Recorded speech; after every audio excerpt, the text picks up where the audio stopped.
and whether you call them disciplines or practices, and that's Right. one of the things about becoming a king. They call them practices, Right. in the book here. But because the word discipline to me has a very negative connotation. So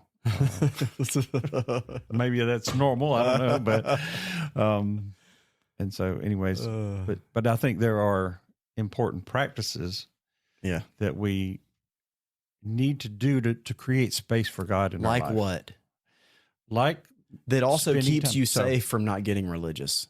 What Yeah. would be a practice that is blessing and not getting you into like a religious routine? Well, That might not be answerable. Spending time. Well, I mean, spending time alone with God. Okay. I mean, and gratitude. Of which, for me, yeah, and okay. I'll be getting to this, but I mean, Yeah. to me, just realizing how good God has been, and I made a comment in one of our meetings, and when I said it, I said that sounds so tone deaf, but they were talking about how does a person get into a relationship with God, as far as the daily connection, Right. and I said, well, to me, it's just getting alone and thanking God for everything. Yeah. And they're coming from a space where somebody's depressed and things are not going right, and how can you thank God for things when you're in that space?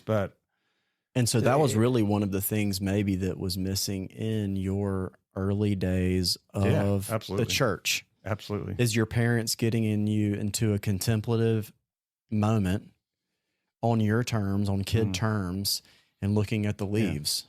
I mean, right? Yeah, or the birds for me. Not like go clean your room, not like, or maybe spend your quiet time, read your Bible, and I'm not saying at all that that's not a good thing. Right. But what I'm saying is, if you're doing it because you feel like you have to do it, or because you're told to do it, or because it's what you feel like you have to do in order to get to a certain space, that's not a relationship. That's more of a practice, more of a turning the crank.